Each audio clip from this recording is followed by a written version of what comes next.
In March 1947, Earl Louis Mountbatten and his wife Edwina arrive in New Delhi. The great-grandson of Queen Victoria and second cousin to George VI, Mountbatten brings a regal presence to the drama of India's independence. As the last viceroy, he bears responsibility for India's fate. 2nd of April, 1947. I have now completed my first week in office. I should like to be able to paint an encouraging picture of my first impressions, but feel it would be misleading if I did so. The scene here is one of unrelieved gloom. At this early stage, I can see little common ground on which to build any agreed solution for the future of India. The only conclusion I have been able to come to is that unless I act quickly, I may well find the real beginnings of a civil war on my hands.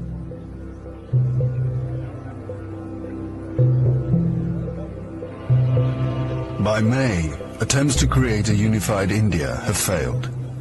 Gandhi retreats from political life. Muhammad Ali Jinnah, leader of the Muslim League, and Jawaharlal Nehru of the Indian National Congress concede to divide India. Fearing a total loss of control, Mountbatten brings forward the transfer of power to August. Two nations will be created by partition, a secular India and a new homeland for India's Muslims, Pakistan. Independence, Nehru addresses the people of India.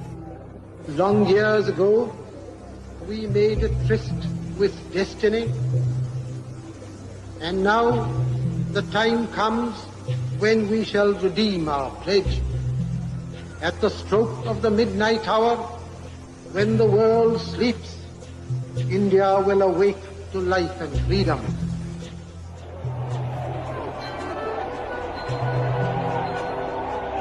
The 15th of August, 1947. The British Empire in India has come to an end. The last viceroy, Louis Mountbatten. The flag raising and the salute were done amid scenes of the most fantastic rejoicing.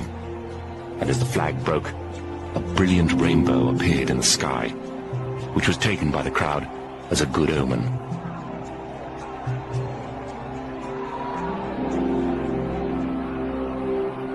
Qasim Muhammad. On the 15th of August came freedom.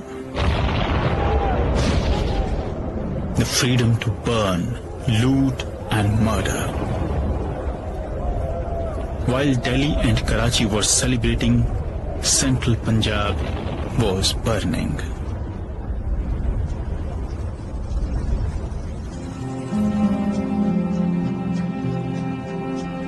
Between August 1947 and March 1948, 4.5 million Hindus and Sikhs are forced to migrate from Pakistan to India. 6 million Muslims must move in the opposite direction. Britons and Indians witness the bloodshed.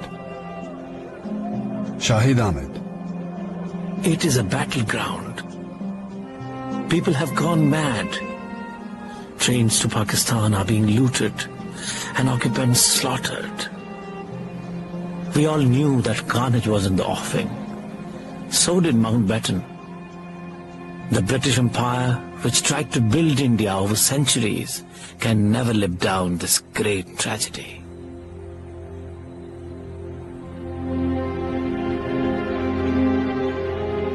Lieutenant Colonel Hubert Boyd Hudson. The sight from the air was awe-inspiring. In this chaos, millions of refugees were struggling to get to India or Pakistan. Thousands of others were doing their best to prevent them, murdering them by the hundred. But death is nothing. There are things more terrible than death.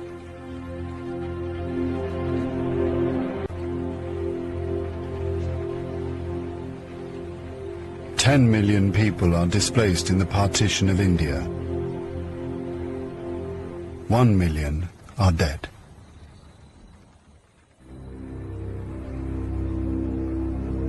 By the summer of 1948, most of the British have left.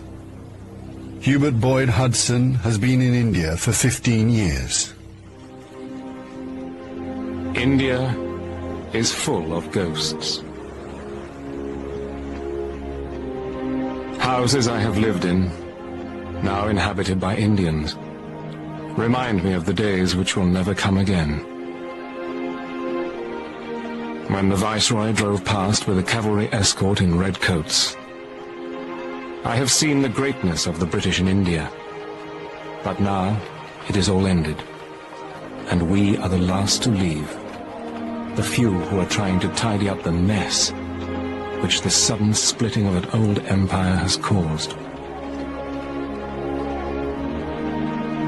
Britain has lost its greatest imperial possession.